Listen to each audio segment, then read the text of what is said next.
മാനസാന്തരത്തിൻ്റെ പടവുകൾ കടന്ന് ക്രിസ്തുവിൽ പുതുസൃഷ്ടികളായവരുടെ ജീവിതാനുഭവങ്ങളും സാക്ഷ്യങ്ങളും പങ്കുവയ്ക്കുന്ന മാനസാന്തരത്തിൻ്റെ പടവുകൾ പ്രോഗ്രാമിൽ ഈ ആഴ്ച നാം പരിചയപ്പെടുന്നത് Assemblies of God Church Aryanad section presbyter Reverend C ധർമ്മദാസിൻ്റെ ജീവിതാനുഭവങ്ങളും സാക്ഷ്യങ്ങളുമാണ്. ലോകത്തിൻ്റെ അക്രമങ്ങളെ പ്രതിരോധിക്കുവാൻ ആയോധനകലകൾ അഭ്യസിക്കുവാനിറങ്ങി പരിശീലനത്തിന് വാങ്ങിയ ആയുധങ്ങൾ വിറ്റുകിട്ടിയ പണം കൊണ്ട് ബൈബിൾ കോളേജ് പഠനത്തിന് പോയ ധർമ്മദാസിൻ്റെ ജീവിതാനുഭവങ്ങളിലൂടെ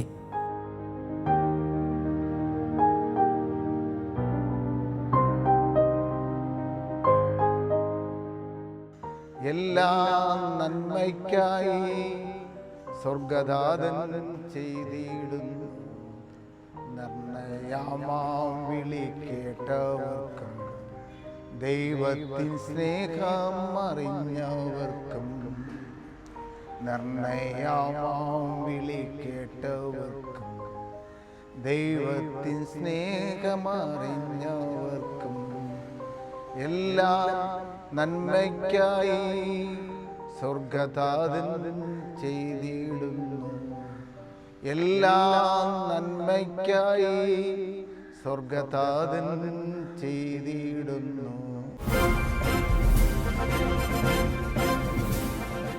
പ്രൈസ് ദി ലോർഡ്. എൻ്റെ പേര് ധർമ്മദാസ് എന്നാണ്. ഞാൻ ഒരു ക്രിസ്ത്യ മാതാപിതാക്കളാൽ ക്രിസ്ത്യ കുടുംബത്തിലാണ് ജനിച്ച് വളർത്തപ്പെട്ടത്. ഞാൻ ക്രിസ്തീയ മാതാപിതാക്കളാൽ ജനിച്ചു വളർത്തപ്പെട്ടുവെങ്കിലും ശരിയായ രീതിയിൽ ക്രിസ്തീയ അനുഭവമില്ലാതെയാണ് ഞാൻ വളർന്നു വന്നത്. ക്രിസ്തീയ അനുഭവം എന്ന് പറയുമ്പോൾ ക്രിസ്തുവിൻ്റെ കർത്താവ് പറഞ്ഞിരിക്കുന്ന ആ രീതിയിലുള്ള ആ അനുഭവം എൻ്റെ ജീവിതത്തിൽ കരസ്ഥമാക്കാതെ എൻ്റെ ബാല്യവും കൗമാരവും അങ്ങനെ മുമ്പോട്ട് വരികയായിരുന്നു ചെയ്തത്. സാധാരണ മറ്റു പലരെയും പോലെ പള്ളിയിൽ പോകും, പക്ഷേ ശരിക്കും ദൈവത്തിന് വേണ്ടി സമർപ്പിക്കപ്പെട്ട് ജീവിക്കാതെ കളരി ഇങ്ങനെ കായിക അഭ്യാസങ്ങൾ നടത്തി അടിപിടി കേസുകളിലും മറ്റും ഒക്കെ ആ ഒരു അനുഭവത്തിലേക്ക് എൻ്റെ ജീവിതം മുമ്പോട്ട് പോയി. ഏകദേശം ഒരു 16-17 വയസ്സായപ്പോൾ തന്നെ അടിപിടി കേസിൽ തന്നെ 1-2 കേസുകളും കോടതിയിലേക്കായി അടിപിടി നടത്തിയത് തന്നെ അങ്ങനെ ഒരു പശ്ചാത്തലമായിരുന്നു എൻ്റെത്. അവിടെ നിന്നും പിന്നെ ഉപജീവന മാർഗത്തിനായിട്ട് ഞാൻ ഈറോഡ് എന്ന് പറയുന്ന സ്ഥലത്തേക്ക് അതൊരു പേപ്പർ ഉണ്ടാക്കുന്ന ഒരു കമ്പനിയിൽ അവിടെ ജോലിക്ക് പോവുകയും ആ ജോലി നോക്കിക്കൊണ്ടിരിക്കുന്ന സമയത്താണ് ഒരു മാനസാന്തര അനുഭവത്തിലേക്ക് ഞാൻ കടന്നു പോകുന്നത്. ശരിയായ രീതിയിൽ എൻ്റെ ജീവിതം എന്ന് പറയുമ്പോൾ ദൈവത്തിന് വേണ്ടി സമർപ്പിക്കപ്പെടാത്ത ഒരനുഭവമായിരുന്നു. ജീവിതത്തിൽ ബുദ്ധിമുട്ടുകളും കഷ്ടപ്പാടുകളും ഒക്കെ ഉണ്ടായിരുന്നുകൊണ്ട് ആ ഒരു അനുഭവങ്ങളിലേക്കാണ് മുമ്പോട്ട് പോയത്. എന്നാൽ ഉപജീവന മാർഗം തേടി ഒരു ഉപജീവന മാർഗത്തിനായൊരു ജോലി ഈറോഡ് പേപ്പർ കമ്പനിയിൽ കിട്ടുകയും അവിടെ അങ്ങനെ ജോലി ചെയ്തുകൊണ്ടിരിക്കുകയും ചെയ്യുന്ന ആ സമയത്താണ് കർത്താവിൻ്റെ ശബ്ദം കേൾക്കുകയും ഞാൻ രക്ഷിക്കപ്പെടുകയും ദൈവത്തിന് വേണ്ടി സമർപ്പിക്കപ്പെടുകയും ഒക്കെ ചെയ്തത്. അവിടെ വെച്ച് എനിക്ക് മനസ്സിലായി ശരിക്കും എന്നെ ദൈവം വിളിച്ചത് സുവിശേഷ വേലയ്ക്ക് വേണ്ടിയിട്ടാണ് വിളിച്ചതെന്ന് ഞാൻ മനസ്സിലാക്കുകയും 1979 ശേഷം അങ്ങനെ 79 ആ ജോലി അവിടെ വിട്ടിട്ട് ഞാൻ എൻ്റെ വീട്ടിലേക്ക് വന്നിട്ട് ദൈവവചനം പഠിക്കുവാനായിട്ട് പോകാനുള്ളൊരാഗ്രഹം എൻ്റെ ജീവിതത്തിലുണ്ടായി. ദൈവവേലയ്ക്കായിട്ട് ഞാൻ എന്നെ തന്നെ സമർപ്പിക്കുവാൻ ഇടയായിത്തീർന്നു. യൗവനാരംഭത്തിൽ തന്നെ തൻ്റെ ദൈവവിളിക്കനുസരിച്ച് വചനം പഠിക്കുവാനും സുവിശേഷ വേലക്കാരനാകുവാനും വേണ്ടി തൻ്റെ ജീവിതം ദൈവത്തിന് സമർപ്പിച്ച ധർമ്മദാസ് അസംബ്ലീസ് ഓഫ് ഗോഡ് സഭയിൽ 45 വർഷങ്ങൾ സഭാ ശുശ്രൂഷകനായി ശുശ്രൂഷ പൂർത്തിയാക്കുകയാണ്. എൻ്റെ നാട്ടിലെ പശ്ചാത്തലം എന്ന് പറയുന്നത് അന്ന് ഞങ്ങൾക്കൊരു ഹോബി എന്ന് പറയുന്നത് ഇങ്ങനെ അഭ്യാസങ്ങളും കളരിപ്പയറ്റുകളും അടികളുണ്ടാക്കുക എന്നുള്ളൊരു ഒരു ഹോബിയായിരുന്നു. ആ അനുഭവത്തിൽ നിന്ന് എങ്ങനെയെങ്കിലും എൻ്റെ നാട്ടിൽ നിന്ന് മാറ്റി നിർത്തണമെന്നുള്ളൊരു ചിന്തയും എൻ്റെ വീട്ടുകാർക്ക് ഉണ്ടായി. ഞങ്ങൾ കുടുംബത്തിലെന്ന് പറയുമ്പോൾ 6 സഹോദരിമാരും 2 ആണുങ്ങളുമാണ്. 6 പെണ്ണും 2 ആണുമാണ്. അതാണ് എൻ്റെ കുടുംബം എന്ന് പറയുന്നത്. വളരെ കഷ്ടപ്പാടും ബുദ്ധിമുട്ടും ദാരിദ്ര്യത്തിലും കൂടെയാണ് വളർന്നു വന്നതെങ്കിലും അക്രമത്തിന് അല്ലെങ്കിൽ മറ്റുള്ളവർക്ക് ഒന്നിനും വിട്ടുകൊടുക്കാത്ത തോറ്റു കൊടുക്കുവാൻ മനസ്സില്ലാത്ത ഒരനുഭവത്തിൽ കൂടെയാണ് ഞാൻ വളർന്നു വന്നത്. അങ്ങനൊരു ചിന്താഗതിയിലാണ് വളർന്നു വന്നതും. അപ്പോൾ പള്ളിയിൽ പോകുമെങ്കിലും ശരിക്കും പറഞ്ഞു കഴിഞ്ഞാൽ മാതാവിനോടും സഹോദരങ്ങളോടും കൂടെ പള്ളിയിൽ പോകുമെങ്കിലും ശരിക്കുള്ള ആ അനുഭവത്തിലേക്ക് എനിക്ക് വരുവാൻ കഴിയാത്ത ഒരു പശ്ചാത്തലമായിരുന്നു ഉണ്ടായിരുന്നത്.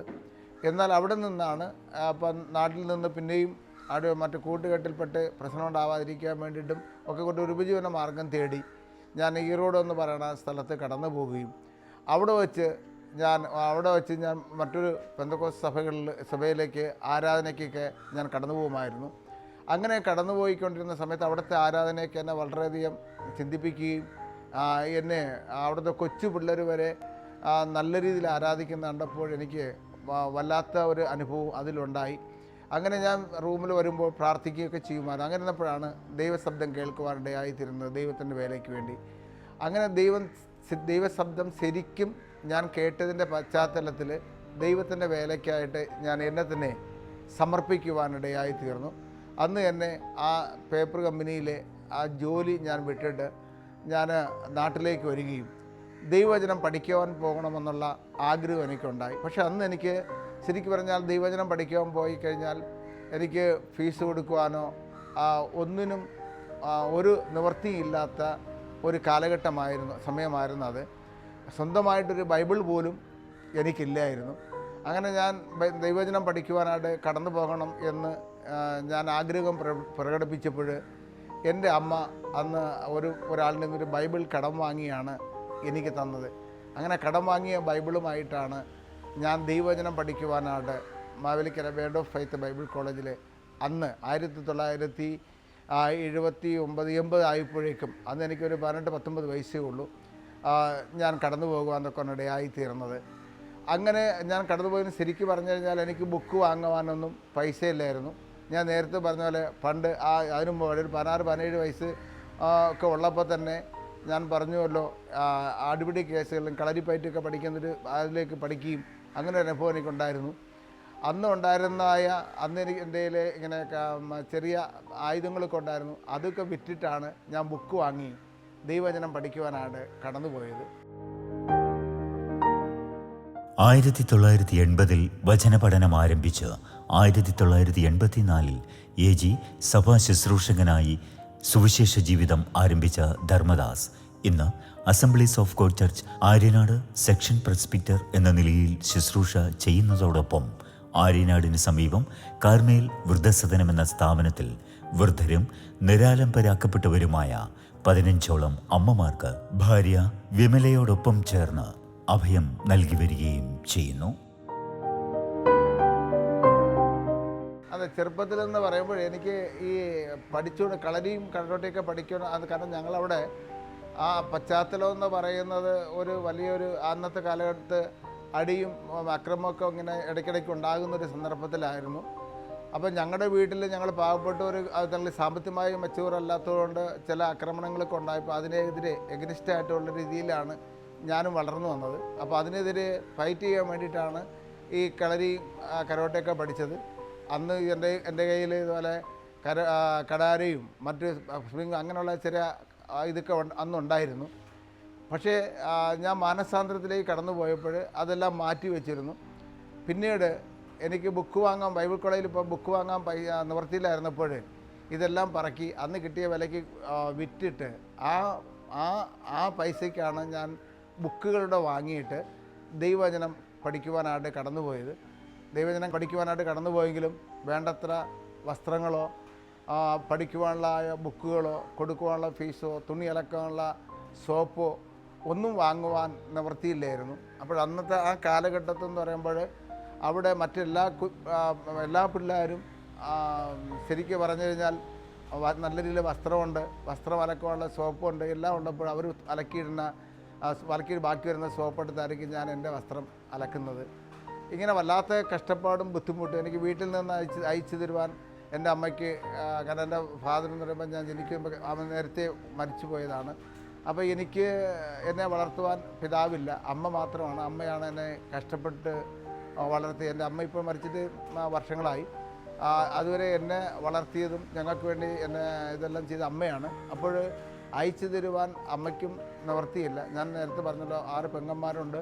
അപ്പോൾ അവരെയൊക്കെ ഓരോരുത്തരായിട്ട് അയക്കാനൊക്കെ വളരെ സാമ്പത്തികമായ ബുദ്ധിമുട്ടുകളൊക്കെ നേരിടേണ്ടി വന്നു. പിതാവിൻ്റെ മരണശേഷമാണ് അങ്ങനെ ഒരു ഏറ്റവും വലിയ താഴ്ന്ന അനുഭവത്തിലേക്ക് ഞങ്ങൾ കടന്നു പോകാനൊക്കെ ഇടയായി തീർന്ന് അതിനുശേഷമാണ് ഓരോരോ പെങ്ങന്മാരെ അയച്ചത്. അപ്പോൾ സാമ്പത്തികമായി വളരെ തകർന്ന ഒരു അനുഭവത്തിലേക്ക് ആയിത്തീരുവാനിടയായി തീർന്നു. അങ്ങനെയാണ് ഞാൻ ജോലിക്കായിട്ട് കടന്നു പോയതും അവിടെ വെച്ച് ദൈവശബ്ദം കേട്ടപ്പോൾ ഞാൻ ദൈവരങ്ങളിലേക്ക് സമർപ്പിച്ചുകൊണ്ട് എൻ്റെ പേര് പറഞ്ഞ് വിളിക്കുന്നൊരു ശബ്ദം എനിക്ക് ഉണ്ടായി.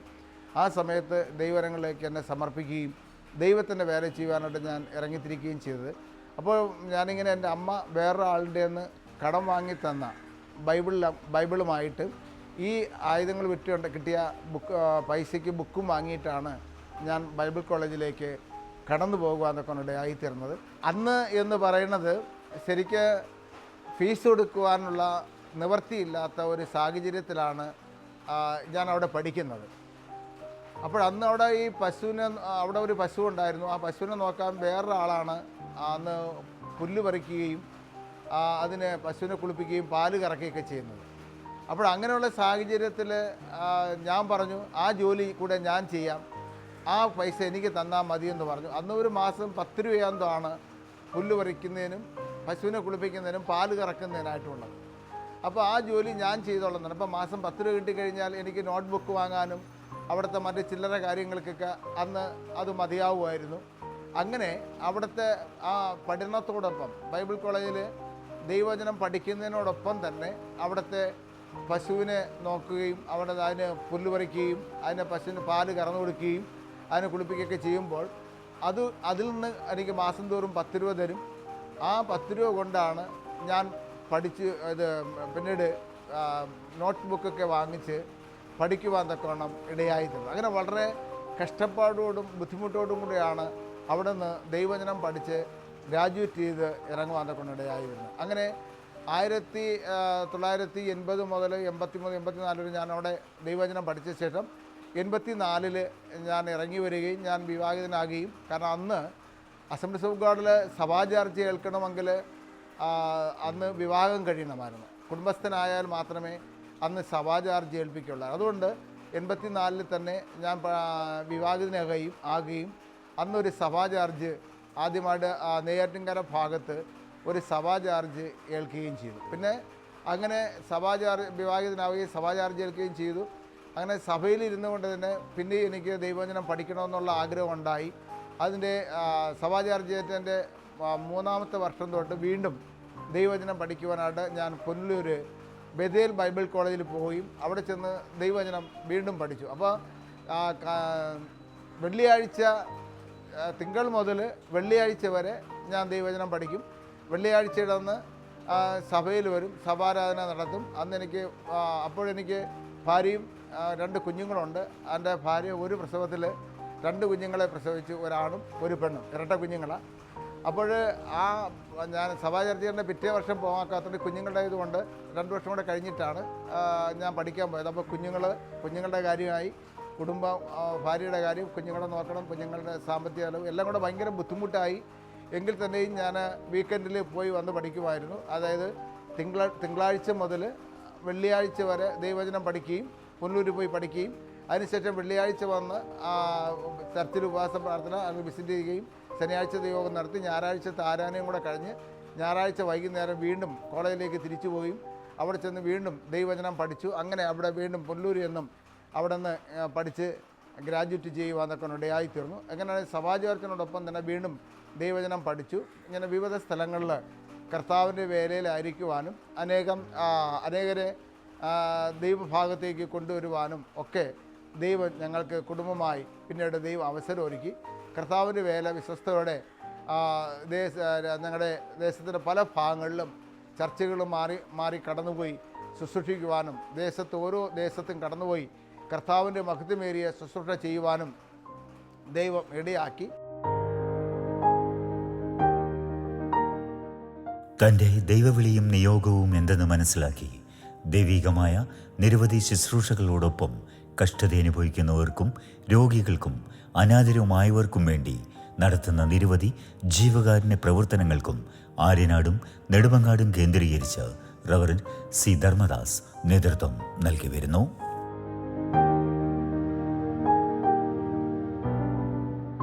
ഞാൻ 1984 തന്നെ വിവാഹിതനാകുകയും അതിനോടനുബന്ധിച്ച് സഭാ ചാർജ് നെയ്യാറ്റിൻകര ഭാഗത്ത് മഞ്ഞക്കോട് എന്ന് പറയുന്ന സ്ഥലത്ത് ആദ്യമായിട്ട് ഞാൻ സഭാ ചാർജ് ഏറ്റു.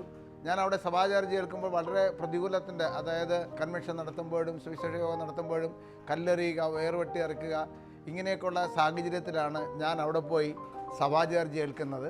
ആദ്യം ഭയങ്കരമായ എതിർപ്പുകളൊക്കെ എനിക്ക് നേരെ ഉണ്ടായെങ്കിലും പിന്നീട് അവരെല്ലാം സഹകരിക്കുകയും ഞങ്ങൾക്ക് ആദ്യം ഈ കല്ലെറിഞ്ഞവരും വേർവെട്ടി അറുത്തവരെല്ലാം പിന്നീട് ഞങ്ങൾക്ക് ആ ദേവാലയത്തിൽ കറണ്ട് എടുക്കുന്നതിനൊക്കെ വളരെ സഹായിക്കുകയും ഒക്കെ ചെയ്തു. പിന്നെ അവിടുത്തെ ആ ദേശനിവാസികൾക്ക് വളരെ അനുകൂലമായൊരു സാഹചര്യത്തിലേക്ക് തന്നെ അവിടെ വച്ച് എത്തിച്ചേരുവാനൊക്കെ ഇടയായിത്തീർന്നു. ആ രീതിയിൽ ദൈവം അവിടെ എന്നെ പ്രയോജനപ്പെടുത്തി. അതിനുശേഷം അവിടെ നിന്ന് ഞാൻ അരിയങ്കോട് എന്ന് പറയുന്ന സ്ഥലത്ത് ശുശ്രൂഷിച്ചു. അവിടെ 7 വർഷക്കാലം ശുശ്രൂഷിച്ചു. അവിടെ നിന്ന് പിന്നെ കാഞ്ഞിരംകുളം ഭാഗത്ത് പോയി അവിടെയും ദൈവത്തിൻ്റെ വേലയിൽ 2-3 വർഷക്കാലം ശുശ്രൂഷിച്ചു. അവിടെ നിന്ന് പിന്നെ എനിക്ക് എൻ്റെ ജന്മനാടോട് അടുത്ത് വരുവാൻ ട്രാൻസ്ഫർ അടച്ച് കിട്ടുവാൻ ഇടയായിത്തീർന്നു.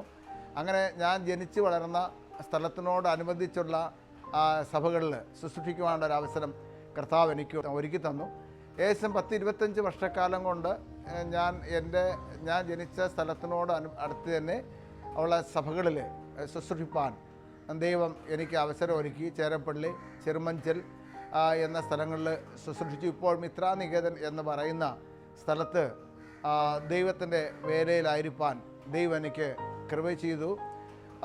പലപ്പോഴും എനിക്ക് പറയാനുള്ളത്, എന്നെപ്പോലെ തന്നെ പള്ളിയിൽ പോകുന്നുവെങ്കിലും ശരിക്ക് ചർച്ചകളിൽ പോകണമെങ്കിലും ആ ദൈവിക സ്നേഹമോ ദൈവത്തിൽ നിന്നുള്ള ശരിക്കുള്ള ഉപദേശങ്ങളോ കേൾക്കാതെ ദൈവത്തോട് അടുത്ത് ജീവിക്കുവാൻ കഴിയാതെ പേരിന് ക്രിസ്ത്യാനികളായി നടക്കുന്ന ഒത്തിരി ചെറുപ്പക്കാർ ഇന്നും നമ്മുടെ സഭകളിലും നമ്മുടെ ദേശത്തും നമ്മുടെ സമൂഹത്തുമുണ്ട്. പേരിന് വേണ്ടി പള്ളിയിൽ പോകുക, മടങ്ങി വരിക, ഒരു ക്രിസ്തീയ അനുഭവമില്ലാതെ ദൈവത്തിൽ പൂർണ്ണമായ ഭക്തിയും വിശ്വാസമില്ലാതെ നടക്കുന്ന ഇന്നത്തെ തലമുറയോടും എനിക്ക് പറയാനുള്ള ഒരു ദൂതെന്ന് പറയുന്നത്, ഞാൻ എൻ്റെ അനുഭവത്തിൽ തന്നെ മുമ്പോട്ട് പോയിരുന്നുവെങ്കിൽ ഇന്ന് ഞാൻ ഭൂമിയിൽ കാണുമായിരുന്നില്ല. ഇന്ന് എൻ്റെ കല്ലറ പോലും എവിടെയാണെന്ന് എനിക്ക് മറ്റുള്ളവർക്ക് അറിയുവാൻ കഴിയുമായിരുന്നില്ല. ആ രീതിയിലുള്ള അനുഭവത്തിലേക്ക് ആയിപ്പോകുമായിരുന്നു. മറിച്ച് മൺമറഞ്ഞ് പോകേണ്ട ആ സാഹചര്യത്തിൽ മറ്റുള്ളവരെ പോലെ ഏതെങ്കിലും രീതിയിൽ അടിപിടി കേസിലോ മറ്റേതെങ്കിലും പെട്ട് ഞാൻ ഇല്ലാതായി പോകേണ്ട സാഹചര്യത്തിൽ ദൈവം എന്നെ അവിടെ നിന്ന് ശരിക്കും വിളിച്ച് വേർതിരിച്ച് ദൈവത്തിൻ്റെ വേലയ്ക്കായി സമർപ്പിക്കപ്പെട്ടതുകൊണ്ട് ഇന്നും ജീവനോടെ നിൽക്കുവാൻ, അനേകർക്ക് പ്രയോജനപ്പെടുവാൻ, അനേകർക്ക് ആശ്വാസമായി തീരുവാൻ ദൈവം എന്നെ ഉപയോഗിച്ചുകൊണ്ടിരിക്കുന്നു എന്നുള്ളതിനാൽ ഞാൻ ദൈവത്തെ സ്തുതിക്കുകയും ദൈവത്തിന് നന്ദിയും മഹത്വവും കരയേറ്റുകയാണ് ചെയ്യുന്നത്. ഇപ്പോൾ ഏകദേശം 40 വർഷത്തോളമായി കർത്താവിൻ്റെ വേല ചെയ്യുവാൻ ഇടയാക്കിക്കൊണ്ടിരിക്കുന്നു. വിവിധങ്ങളായ സഭകളിൽ മാറി മാറി ശുശ്രൂഷിപ്പാൻ 11 വർഷവും, ഇപ്പോൾ ഞാൻ ശുശ്രൂഷിക്കുന്ന സഭയിൽ 13 വർഷമായി ഞാൻ ആ സഭയിൽ ശുശ്രൂഷിച്ചുകൊണ്ടിരിക്കുന്നു. ഇങ്ങനെ കർത്താവിൻ്റെ മഹത്വമേറിയ ശുശ്രൂഷ ഞാൻ ചെയ്തുകൊണ്ടിരിക്കുമ്പോഴാണ് പ്രത്യേകമായി ഒരു ദൗത്യം ദൈവം എന്നെ ഏൽപ്പിക്കുവാണ്ടയായിത്തീർന്നത്. ദൈവത്തിൻ്റെ ഒരു വലിയ കരുണയാണ് എന്ന് ഞാൻ കരുതുന്നു. ഞാൻ നേരത്തെ പറഞ്ഞുവല്ലോ, കഷ്ടപ്പാടും ബുദ്ധിമുട്ടും ഒക്കെ നിറഞ്ഞായ ഒരു അനുഭവത്തിലായിരുന്നു എൻ്റെ ജീവിതം.